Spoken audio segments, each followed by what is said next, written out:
là où nous sommes disposés pour recevoir de Dieu, disposés pour entendre, comprendre, le saisir.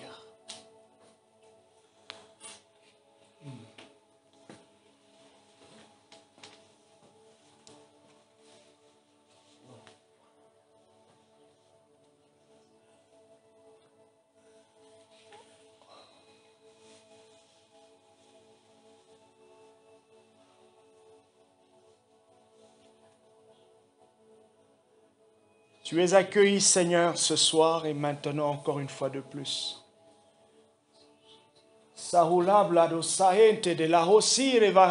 Merci. Tu es accueilli, Seigneur, encore une fois de plus. Nous te reconnaissons comme le seul Seigneur et le seul vrai Dieu. Tu es puissant, nous l'avons chanté, tu es puissant dans ma situation, tu es puissant dans tout ce que tu fais. L'ange pouvait dire à Marie, rien n'est impossible à Dieu. Amen. Merci Jésus. Merci Seigneur Jésus.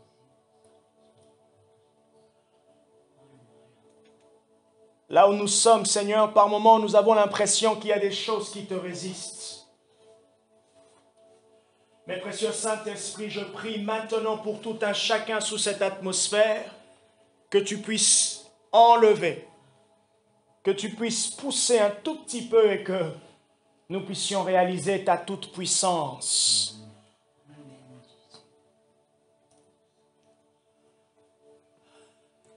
Le Saint-Esprit ramenait dans mon cœur l'histoire de Gédéon. Il ramenait l'histoire de Gédéon et on connaît bien cette phrase, on aime bien répéter cette phrase. Va avec la force que tu as. C'est ce que l'ange de l'Éternel dit à Gédéon. Et le Saint-Esprit veut dire à quelqu'un ce soir, va avec la force que tu as. Gloire soit rendue au Saint-Esprit, parce que je connais cette personne, c'est une femme, et cette personne est en ligne. Va avec la force que tu as. Même si elle peut parler à tout le monde, la parole, c'est vrai, c'est la parole de Dieu, mais personne en particulier. Merci au Saint-Esprit qui veut l'encourager.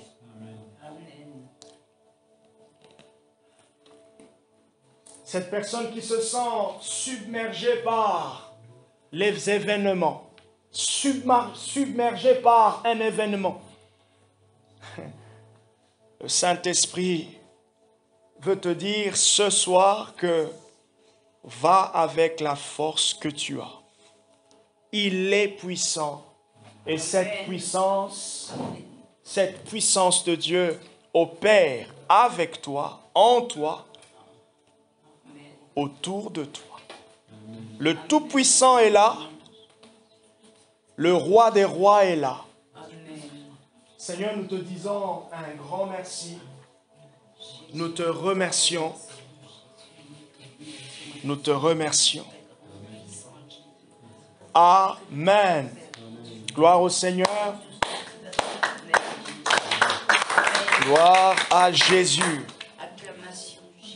Tout rapidement, du coup, nous allons prendre notre suite. Bonsoir à ceux qui sont en ligne. Bonsoir Renelda, Anne-Marie, Alizé, et puis Linda. Et puis bonsoir à tous ceux qui sont ici présents. J'espère que vous allez bien et que vous avez passé une bonne journée, un bon début de semaine.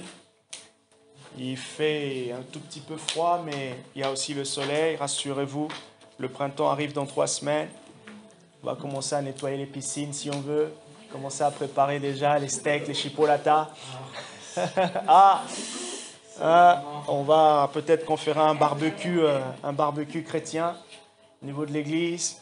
Peut-être, je sais pas. Bon, je lance l'idée comme ça. Celui qui veut Voilà, bon, bonne idée pour certains. Donc nous sommes dans le 2e chapitre, pour ceux qui peut-être viennent d'arriver. Nous sommes dans le 2e chapitre de ce livre sur les 20 points qu'un chrétien doit savoir. Alors, nous sommes pas pressés, mais nous ne sommes pas non plus lents, mais on essaie d'avancer. On essaie d'avancer. C'est très important de pouvoir bien avoir en revue, de passer vraiment en revue tous ces points et de bien les comprendre, de bien les saisir, parce que c'est la base. C'est vraiment la base. Jésus dit, or, Jean chapitre 17, le verset 5, plutôt le verset 3, Jésus dit, dans le début de sa prière, qu'on appelle la prière sacerdotale, il dit, or la vie éternelle est qu'ils te connaissent, toi, comme le vrai Dieu, le seul vrai Dieu, et moi, celui que tu as envoyé. Jésus ne s'est pas détaché de la connaissance de Dieu le Père. Il ne s'est pas détaché. C'est pour cela qu'il pouvait dire, personne ne peut venir vers le Père que par moi. Et dans Jean chapitre 10, je crois le verset 1 ou au verset 2, il dit qu'il est la porte de brebis, pour dire qu'il est l'entrée à la bergerie. Ok? Et tout ce qui rentre par la porte, celui qui rentre par la porte, c'est le bon berger. Et les voleurs rentrent par la fenêtre. C'est vraiment drôle parce que quand quelqu'un vient voler, soit il va forcer la porte d'entrée, soit il va aller dans la fenêtre, vers les fenêtres. Soit il va aller voir, est-ce que la porte du garage, derrière là, vers le jardin. C'est normal parce que c'est pas chez eux. C'est pas chez lui. Et le diable fait pareil. Quand il veut rentrer, il va toujours essayer de bousculer quelque chose, de détruire quelque part. Si vous avez fermé à clé avant de dormir, le voleur, les cambrioleurs, ils viennent, ils cassent. Et le diable, qu'est-ce qu'il fait quand il veut rentrer, quand il veut détruire? Jésus l'a dit d'ailleurs dans Jean 10, il va essayer de casser quelque chose. Certaines personnes, il va les éloigner de l'église. Certaines personnes, il va emmener l'éloignement par des amis, des anciennes connaissances. Vous savez, ces personnes avec qui vous faisiez des choses dans le monde autrefois. Ou soit même, il va emmener d'autres choses, des circonstances, des coups rageantes. Pour pouvoir éloigner. Mais gloire soit rendue au Saint-Esprit qui garde, qui parle et qui encourage. Rodrigo a parlé la dernière fois de Dieu est esprit et je pense aussi Dieu est invisible. C'est ça? Oui, c'est ça. Ok. Et moi je continue, Dieu est omniscient. Tout à fait? Non, c'était Dieu est omniprésent et Dieu est esprit. Je peux pas parler de Dieu est invisible. Ok. Je vais commencer alors, Dieu est invisible. Dieu est invisible. Regardez avec moi Hébreux chapitre 11 à partir du verset 6. Hébreux chapitre 11, le verset 6, un texte que vous connaissez sûrement. Hébreux chapitre 11, le verset 6.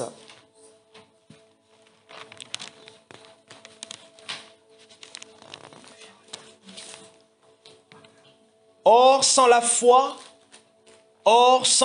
il est impossible de lui plaire.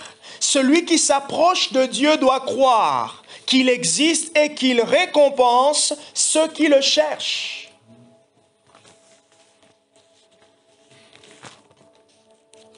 Jean chapitre 4, un texte connu. Nous avons des livres-là, comme ça, dans des histoires comme ça dans la Bible qui sont connus de tous, qui sont aimés de tous. Jean chapitre 4 avec la femme samaritaine. L'un des dialogues vraiment phares de la Bible, en tout cas de l'évangile de Jean. Certains sont même allés dire que Jésus draguait, baratinait la femme samaritaine. Vraiment des gens qui l'incrédulité. Certains m'ont dit, oui, on nous a caché la vie de Jésus. Ok, même si Jésus avait une femme et que le Saint-Esprit ne l'a pas révélé. En tout cas, on sait que tout ce qui est écrit est utile pour nous. Le diable va amener des débats dans des endroits pour écarter. Et qu'est-ce qu'il dit à cette femme? Le verset 23 que vous connaissez, jusqu'au verset 24, « Mais l'heure vient et c'est maintenant où les vrais adorateurs adoreront le Père en esprit et en vérité, car ce sont des tels adorateurs que le Père recherche. Dieu est esprit et il faut que ceux qui l'adorent en esprit et en vérité. » Je reviens sur mon texte.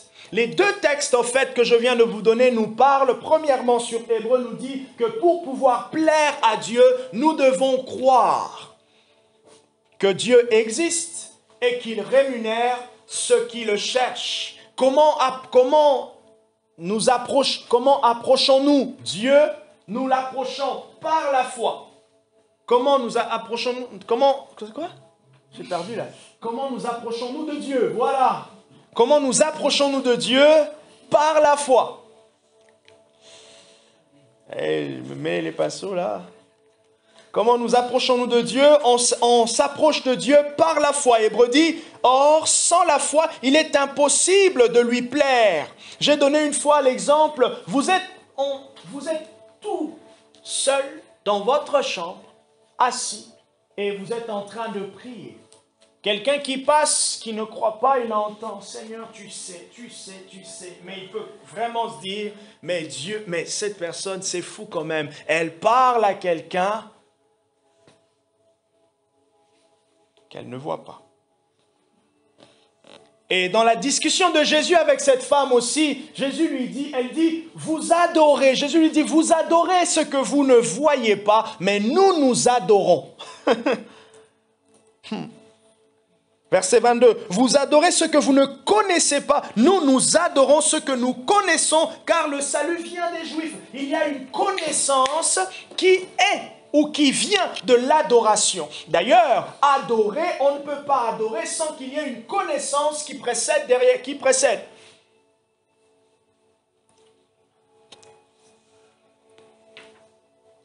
Et c'est pour cela il dit, Dieu est esprit et tout ce qu'il adore, tous ceux qui l'adorent en esprit et en vérité. Parce que Dieu est esprit. Je commence le point. Parce qu'il est esprit, il est aussi invisible. Et donc, cette personne qui est dans sa chambre est en train de prier, elle sait que Dieu, elle ne peut pas le toucher, toute l'évidence, mais elle sait qu'elle est en relation avec Dieu. Par le moyen de la foi. Amen. Ce côté de l'invisibilité de Dieu est tellement crucial pour la foi. Parce que imaginez, vous avez quelqu'un qui a la malaria, vous avez quelqu'un qui a une certaine maladie, vous priez pour elle, vous déclarez des choses, mais vous ne voyez pas forcément et toujours ce que vous êtes en train de faire. On ne voit pas toujours ce qui est en train de se passer pendant que nous prions. Mais comment est-ce qu'on arrive à voir? On arrive à voir avec les yeux de la foi. Hébreux chapitre 11, le verset 3 nous dit quoi? C'est par la foi que l'on comprend. C'est par la foi que l'on voit. Amen. Et par moments, Dieu nous permet aussi que nous puissions réaliser l'atmosphère spirituelle autour de nous. Mais ce n'est pas toujours ça. C'est pas toujours ça. C'est pour cela, ce côté de l'invisibilité de Dieu est très, très, très important. Seigneur, Jésus, comme disait Marie tout à l'heure, Jésus, tu es présent. Il est où? Il est assis où? Il n'est pas assis là. Ok?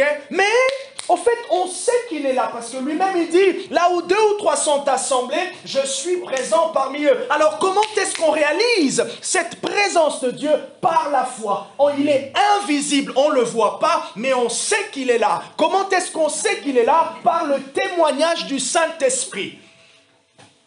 Or, l'Esprit rend témoignage à notre propre esprit que nous sommes enfants de Dieu. Ah, j'aime bien cette évidence. On ne le voit pas, on ne le touche, on ne peut pas le toucher, mais on le sent. On sait que c'est ça. Cette connaissance évidente. Parce que Dieu est esprit, il est aussi invisible. Personne n'a jamais vu Dieu. De même, personne ne pourra jamais voir l'essence totale de Dieu ou la totalité de son être spirituel. Oh, vous pouvez souligner cela. Personne ne pourra jamais voir l'essence totale de Dieu ou la totalité de l'être spirituel. La Bible rapporte cependant des cas où des personnes ont vu des manifestations extérieures de Dieu. Par moment, et ça on le voit dans la Bible, vous avez par exemple Nombre chapitre 9, j'aime bien ce texte. Nombre chapitre 9, oui, à partir, ceux qui notent, vous pouvez noter cela dans ce chapitre, dans ce point. Nombre,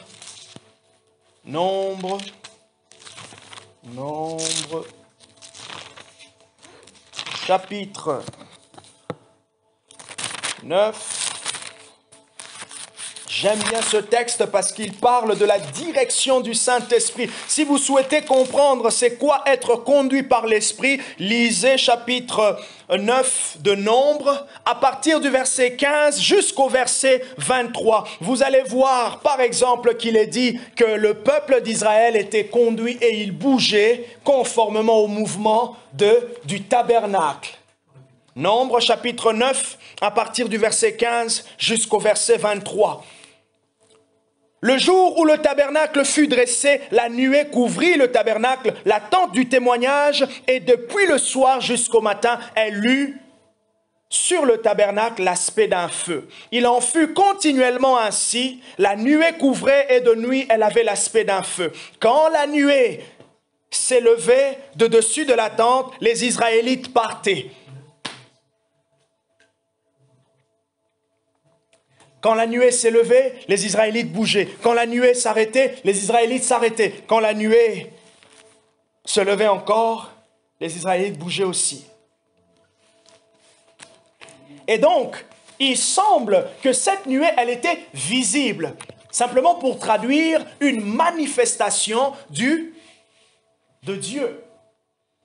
Malgré le fait qu'il soit invisible, Dieu permet à ce que l'on puisse se rendre compte. C'est pour cela que certaines personnes ont eu des expériences angéliques. Certaines personnes ont eu l'impression de voir au-delà de l'invisible.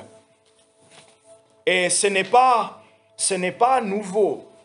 C'est d'ailleurs la grâce que nous avons de pouvoir nous rendre compte. Et certains auteurs sont même d'accord pour dire que le monde invisible est autant réel que le monde réel. Et nous percevons cela, nous percevons en fait la réalité du monde invisible simplement par la grâce que nous avons d'avoir été régénérés par une semence incorruptible. Nous sommes conscients de la réalité qui est derrière. Déjà, premièrement, nous sommes conscients que malgré le fait qu'on n'a jamais vu Dieu, on sait qu'il est totalement, qu'il existe. Amen. Par le bain de la nouvelle naissance. L'Éternel apparut à Abraham près des chênes de Mamré. On le lit dans Genèse chapitre 18, verset 1. La question que je vous pose, comment est-ce que Dieu apparut à Abraham? C'était dans une vision. J'aime bien les visions. Ésaïe chapitre 6, verset 1. Ésaïe nous dit qu'il a vu le Seigneur siégeant sur un trône très élevé. Comment est-ce que ce qu'il décrit, il l'avait vraiment vu. C'était une expérience qui avait marqué sa vie. D'ailleurs, on le voit plus loin, il dit « Oh, je vais mourir car mes lèvres sont impures. » Il réalise la sainteté de Dieu. Ce qui est puissant dans les expériences spirituelles, c'est qu'elle laisse une marque en nous. Déjà, la conversion est une expérience spirituelle. C'est la porte d'entrée, la conversion, le fait de passer d'un côté à un autre. Des ténèbres à la lumière. Ça laisse une marque et que cette marque, c'est qu'on change. On ne peut plus dire non à Dieu. On s'éloigne du péché. Et La Bible nous dit aussi que dans Genèse chapitre 32 verset 30 que Jacob a vu Dieu face à face. Qu'est-ce qui s'est passé? Jacob je crois qu'il a lutté avec l'ange. C'est ça. Genèse 32 verset 30. Et dans le chapitre 28 je crois, Jacob il expérimente, il voit aussi la réalité invisible. Il voit une échelle, oh là je me trompe aujourd'hui, une échelle et il voit les anges monter et descendre. Dans ces cas, tout ce qu'on a cité ici, Dieu a pris une forme visible. Et j'aime au fait ce que Jean nous dit, ou qu'on voit dans les évangiles, Matthieu, Marc, Luc et aussi Jean, le Saint-Esprit. Il est descendu sous la forme d'une colombe. Je vous pose la question. Qu'est-ce qui leur a fait dire que cette colombe, c'était le Saint-Esprit?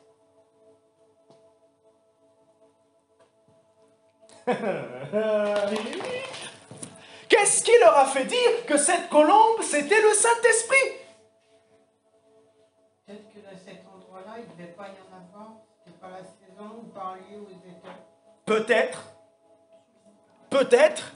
Franchement, tu t'imagines, vous voyez la scène, Jésus sort, c'est la seule colombe qui vient. Et là, tout le monde dit que c'est le Saint. Franchement, j'aurais bien voulu avoir des incrédules à ce moment-là pour dire « Ah non, mais attends, vous spéculez aussi, non? Attends quand même. Franchement, c'est un oiseau. C'est une colombe. » En fait, c'est vrai, Luc nous rapporte, Marc nous rapporte, Jean nous rapporte ça, il rapporte cette expérience. Sûrement, Dieu était venu souffler à ce moment-là. Le Saint-Esprit a pris la forme d'une colombe. Le timing. À ce moment-là, il y a eu un témoignage pour marquer la différence. C'est comme ça que Dieu fait les choses. Quelque chose d'ordinaire. Vous êtes en train de marcher, paf, et là, je prends ça, paf, et là, vous trébuchez, et à ce moment-là, pendant que vous trébuchez, oh, vous ne tombez pas, mais là, vous réalisez comme s'il y a un lien entre le fait de trébucher et quelque chose de spirituel. C'est pas tout, à chaque fois que vous trébuchez, que c'est spirituel. Vous avez simplement loupé la marche. Il faut bien regarder. Il faut bien regarder par terre. Mais de fois, à ce moment-là, il peut arriver que Dieu utilise ce moment pour nous enseigner.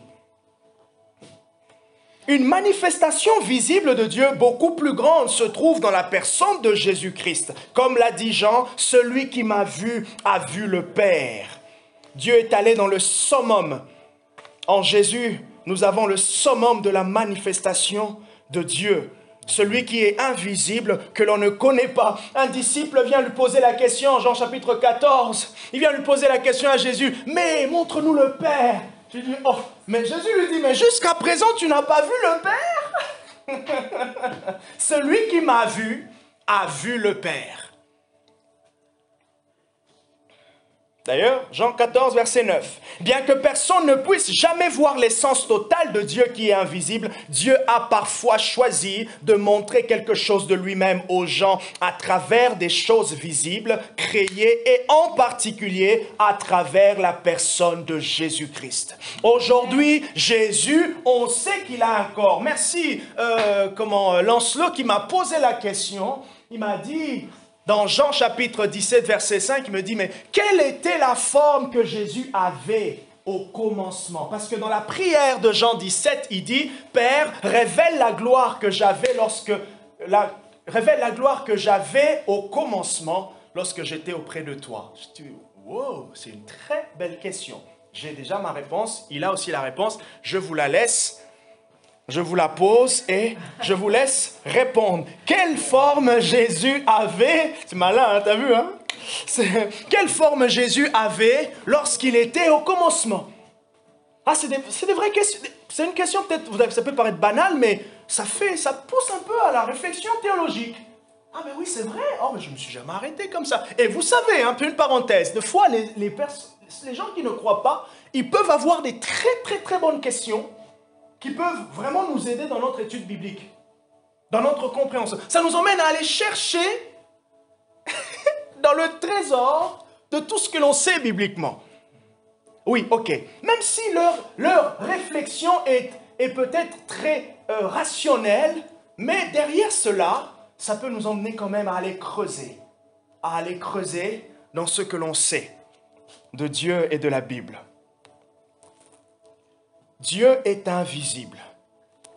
Et pendant que nous prions, nous exprimons simplement la foi. Le lien entre l'invisible et le visible, c'est la foi. La ferme conviction de choses qu'on espère.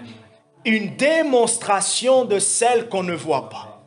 J'aime bien le terme démonstration parce qu'on espère quelque chose que l'on a déjà vu. Mais cette démonstration repose où? Elle repose dans notre cœur, elle repose dans le domaine de l'esprit, elle repose dans ce que le Saint-Esprit est en train de faire dans notre intérieur.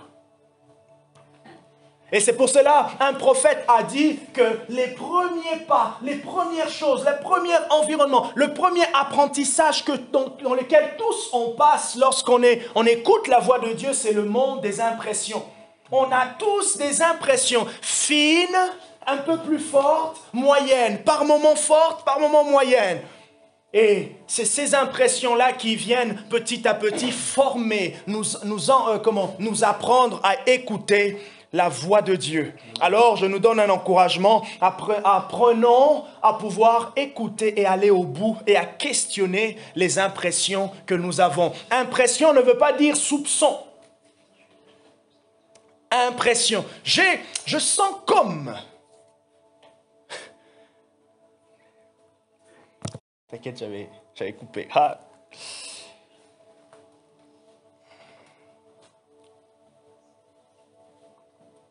Dieu est omniscient. C'est intéressant au fait qu'il classe Dieu est esprit, Dieu est omniprésent, Dieu est esprit, Dieu est invisible et maintenant Dieu est omniscient. Le côté de l'omniscience est très très beau, simplement parce que Dieu connaît tout et ça nous encourage maintenant dans le fait que lorsque l'on prie pour écouter Dieu, on peut être confortable que Dieu connaît tout ce qui concerne notre vie.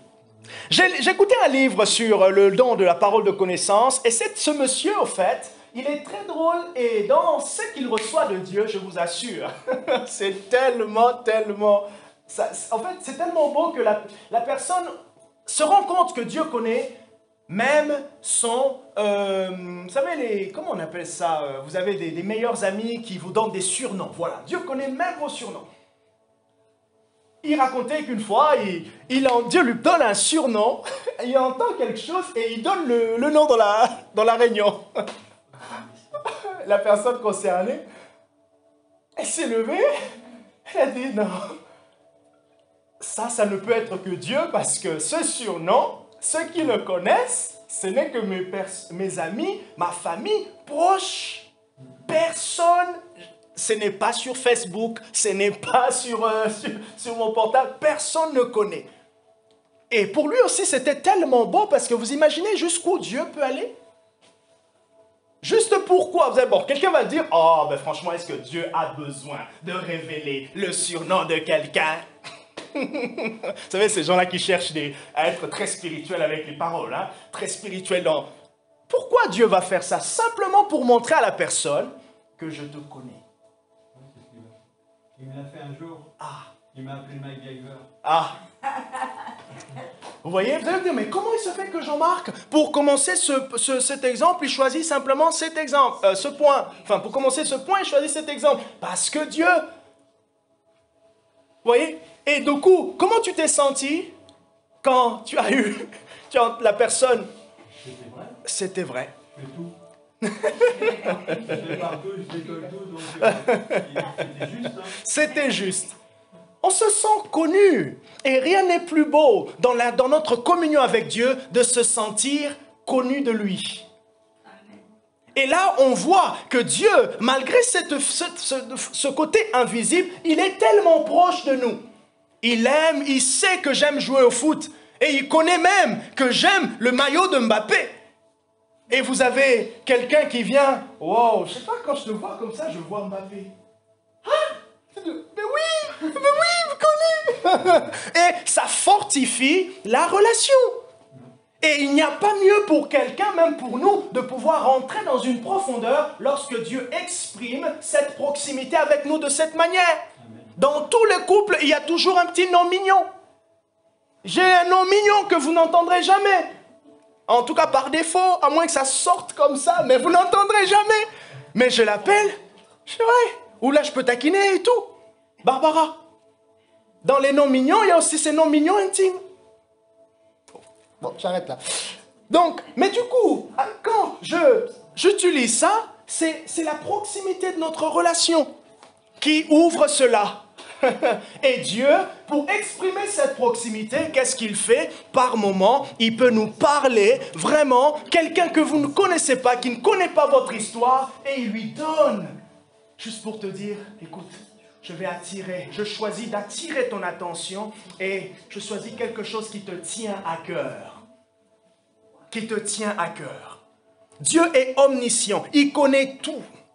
C'est dans cette perspective qu'on peut tous aborder le prophétique. Dieu connaît, il sait le moindre détail. Il connaît tout. 1 Jean chapitre 3 verset 20.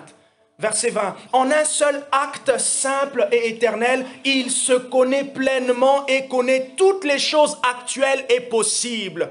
Ah, regardez, ce paragraphe est très très très intéressant. Il connaît toutes les choses qui existent et ce qui arrive.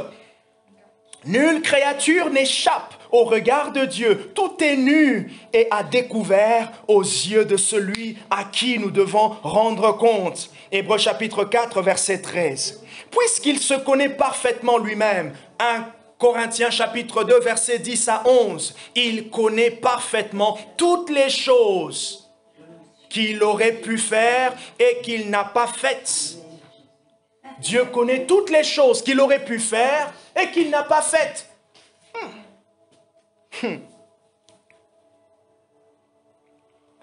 Il connaît toutes les choses qu'il aurait pu créer et celles qu'il n'a pas créées. Il connaît également tous les événements possibles qui ne se produiront pas en réalité et les événements qui se seraient produits et si d'autres événements s'étaient déroulés différemment dans l'histoire. Quelqu'un me dit, ah oui, mais oui, on a tous peut-être pensé s'il y avait plutôt l'alternative à la croix. Et j'aimerais nous dire, Dieu avait choisi, dans sa connaissance, il avait choisi le bon choix. Ok? Devant la multitude de choix qui lui étaient offertes, il a choisi le bon choix. Et d'ailleurs, le texte que je t'avais donné, Hébreux chapitre 10, tu l'avais lu? Non? Ah, si je le donne, vous allez avoir la réponse à la question de Lancelot. Notez ceci, il y a 19 versets dans la Bible sur Dieu qui révèle des mystères. Daniel chapitre 2 verset 22, Daniel dit, Dieu est celui qui révèle le mystère. Il connaît tout, il connaît les secrets. Pourquoi? Parce que dans ce chapitre 2 de Daniel, Dieu révèle à Daniel le rêve du roi. Nous tous, on a déjà rêvé, on a oublié. On a oublié nos rêves. Et maintenant, imaginez, Dieu donne à quelqu'un une parole de connaissance sur votre rêve et le summum, c'est que le roi n'avait rien compris du rêve. Il donne aussi la compréhension du rêve. Franchement, vous lisez l'histoire simplement de manière littérale. Ça vous arrive, vous dites, oh non, ça ce n'est pas biblique. Quelqu'un a dit, beaucoup d'entre nous, on lit les histoires bibliques et on lit, en fait, on les croit dans la Bible, mais on n'y croit pas quand ça nous arrive. Quand je réfléchissais sur cette histoire aujourd'hui, je me dis, mais waouh, c'est fou. C'est vraiment fou ce que Dieu a fait. Le roi rêve, il oublie. Et ce qui est drôle, c'est que pourquoi le roi pouvait oublier quelque chose qui, lorsque vous lisez l'histoire, l'a vraiment marqué. là encore, on voit comment Dieu est dans les événements de la vie de nous tous. Alors j'aimerais nous rassurer, il y a certains oublis, certaines choses, franchement, c'est dans la volonté de Dieu. Par moments, on pense à certains événements de notre vie avec Barbara, de nos petits 6 ans et demi de couple, et demain 6 ans, plutôt de couple, de mariage, et à peu près 9 ans, c'est ça, demain 9 ans depuis qu'on est en couple. On est loin derrière certains qui ont déjà plus de... Ouais, je ne dis pas. Chapeau bas. On vous suit. De fois, on se dit, mais waouh, si ça ne s'est pas passé, si ça s'était pas passé, si ça s'était passé autrement, si ça s'était pas... Oui, c'est vrai, à ce moment-là, ça pouvait se passer autrement.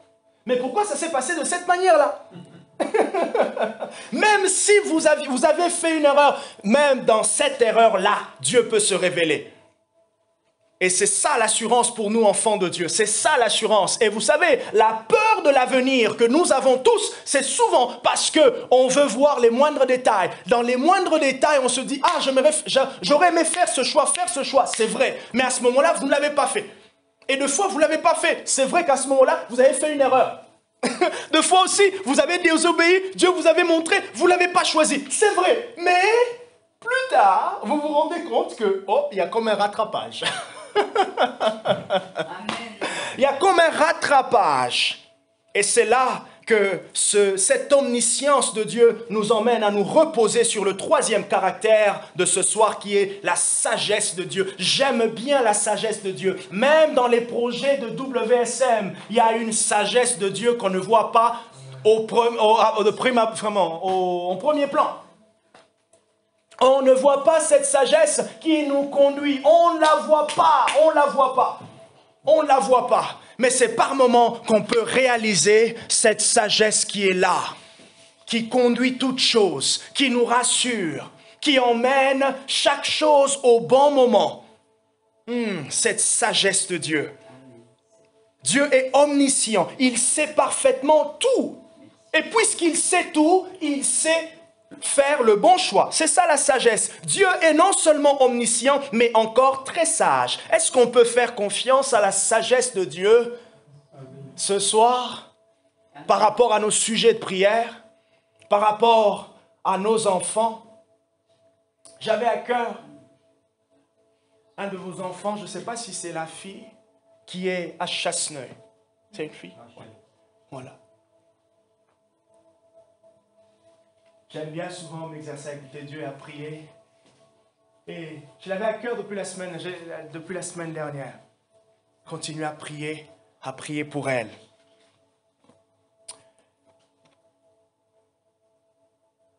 Dieu dans sa sagesse. On connaît ce texte. Toutes choses concourent pour le bien de ceux qui aiment Dieu. Toutes choses concourent. J'aime souvent dire, Dieu n'a pas un mauvais cœur. Dieu n'a pas un mauvais cœur. Dieu n'a pas un mauvais cœur. Dieu est bon. Même lorsqu'on voit que ça nous dépasse, même lorsqu'on voit que c'est dur. Oh non, Dieu n'a pas un mauvais cœur. Dieu est bon. Amen. Notre effort, vous savez, dans les caractères de Dieu, en fait, on est là, on est appelé à découvrir, à connaître. Une pensée a traversé mon esprit aujourd'hui ou hier. Je me suis dit, waouh, vous savez, dans les attributs de Dieu, vous savez, des fois vous avez des pensées comme si vous parlez à vous-même ou comme si on vous parle. En fait, c'est un peu entre les deux. Et c'était un peu ça. Comme si on me parlait, mais en même temps je parlais. Et là, cette pensée me disait, en fait, tu sais que dans les attributs de Dieu, il y a les attributs communicables que nous, l'homme, partage avec Dieu, et il y a les attributs incommunicables. Et j'avais l'impression que, soit le Saint-Esprit ou dans mes pensées, comme si je comprenais que tous les attributs communicables de Dieu sont un appel pour nous à aller vers Dieu, à devenir comme lui. Et en réfléchissant à ce moment-là, j'ai eu ce texte de Paul qui dit « Devenez les imitateurs de Dieu ». Et c'était tellement vrai. Et oui, j'ai dit « Oui Seigneur, c'est vrai. Tous les attributs qu'on partage avec toi, En fait, on a la possibilité de devenir comme toi. En fait, d'aller vers la croissance à la ressemblance de Dieu. Donc, partager au mieux, en fait, refléter au mieux ces attributs.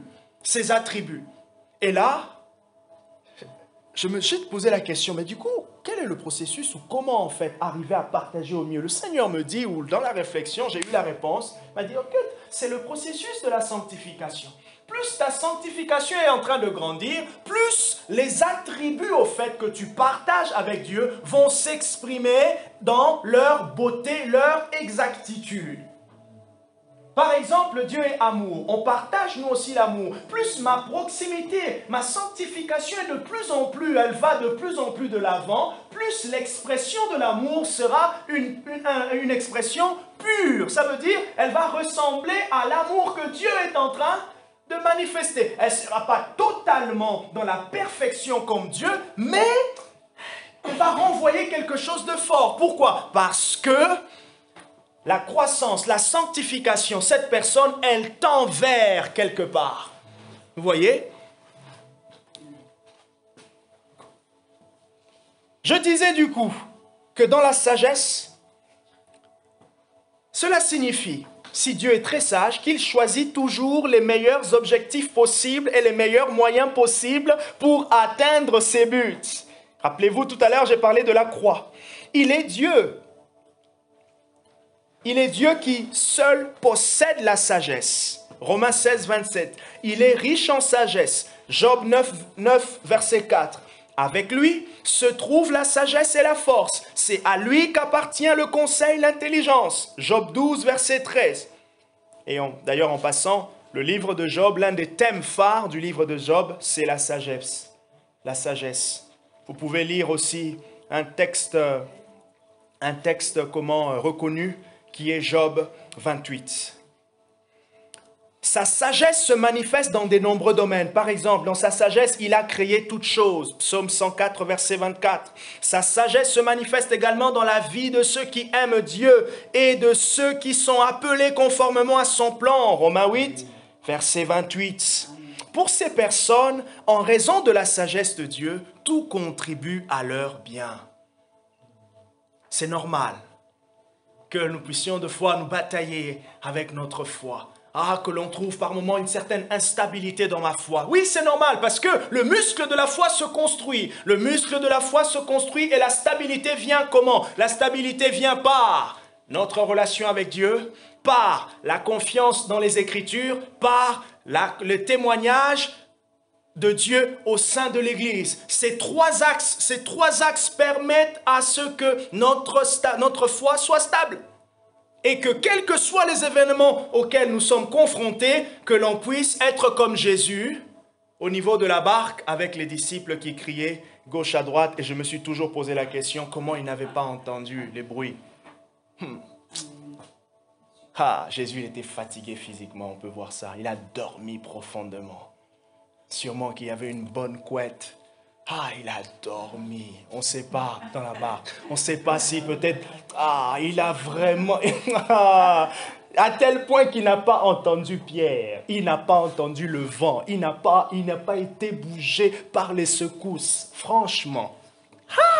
Vous êtes déjà monté dans une pirogue? Vous êtes déjà monté dans une pirogue? Moi, je me rappelle en 2014, je pense, ou 2013, je ne sais plus. Je vais avec un ancien collègue qui était le directeur de l'agence de banque où j'étais client. On est toujours client jusqu'à aujourd'hui. Et il m'emmène dans son petit voilier. L'aller, c'était bien. On était à La Rochelle. Au retour, il y a eu du vent. On n'était que tous les deux. Le bateau faisait vraiment des gros mouvements. Malheureusement, j'avais bien mangé, mais puisque le vent faisait ça, j'ai eu le mal de mer. Et là, j'ai donné au poisson 2 petits trucs. Et je vous assure, quand j'ai vomi, j'étais trop bien. Et le truc m'a tellement pris, je l'ai maîtrisé jusqu'à ce que, hop. Et là, il m'a dit, écoute, tu as été vacciné la prochaine fois, ça n'arrivera plus. Je dis, bon. Parce que c'était vraiment, on sent vraiment. Hein. Et du coup, j'ai pris cet exemple juste pour dire, mais c'est fou quand même, vous imaginez? Dormir. La pirogue, ce n'est pas confortable, mais Jésus dormait. Non, là, je pense franchement que Dieu voulait simplement nous donner l'image de la paix de Dieu qui surpasse toute intelligence. Comment, lorsqu'on est dans la paix de Dieu vient, lorsque les événements sont là, on a l'impression qu'on a un gilet pare-balles. La sagesse de Dieu. Je lis le paragraphe. Dieu donne cette sagesse à ses enfants. Dieu donne sa sagesse à ses enfants. C'est dans cet esprit que Jacques encourage ses lecteurs. Si l'un de vous manque de sagesse, qu'il la demande à Dieu. Et c'est de cette manière aussi qu'on peut parler, qu'on peut voir le don de la parole de sagesse. On lit, on voit l'exemple du don de la parole de sagesse dans 2 Rois, je pense le chapitre 4, lorsque une femme une femme dont son mari était prophète, elle vient voir le prophète Élisée et le prophète Élisée lui dit, tu vas chez toi, tu achètes de l'huile et tu mets dans ces récipients et tu verras, tu vas payer tes dettes. Parole de sagesse. Comment faire dans telle situation? Donc, celui qui manque de la sagesse peut demander. Et une autrice, c'est ça? Une autrice, hein? C'est ça, ça se dit? Une autrice? Une auteure aussi? Ok. Avec un E à la fin. Une auteure a dit, une auteure chrétienne, en parlant du parler en langue, elle a dit que par moments aussi, lorsque on prie beaucoup en langue, le Seigneur nous permet d'avoir la sagesse rapidement dans nos actions, la capacité à rapidement décider. Et des fois, vous savez, ce n'est pas toujours une sagesse spirituelle qui vient avec comme une parole, comme une vision, quelque chose comme ça, mais des fois, ça peut aussi être le concours simplement de la connaissance que l'on a avec l'expérience de la vie. Des fois, on fait les bons choix. Et la capacité à faire le bon choix, c'est l'une des choses vraiment très, très, très importantes que le Saint-Esprit nous permet lorsqu'on se soumet à sa volonté. La sagesse divine est la qualité de caractère que l'on trouve en vivant une vie qui lui est agréable. Elle se découvre en lisant et en obéissant à la parole de Dieu. On a les 2 voies, les 2 choses qui permettent à pouvoir faire grandir la sagesse de Dieu. C'est lire les Écritures et obéir. Parce que derrière les histoires, il y a un enseignement. Il y a un enseignement que l'on en tire. Il y a quelque chose que le Saint-Esprit nous transmet. Malgré cela, nous ne pourrions jamais partager pleinement la sagesse de Dieu. Mais j'aime aussi Paul qui nous encourage à dire que dans sa sagesse, Dieu utilise les choses viles de ce monde. Il y a quelque chose qui s'est passé aux États-Unis, ça fait peut-être 3 semaines et demie, apparemment un réveil à Asbury, dans l'état du Kentucky, je ne sais pas si vous avez entendu, et un ami me disait, c'est fou comment c'est arrivé comme ça, et il y a quoi? Il m'a dit, ce n'est même pas avec les hommes de Dieu connus.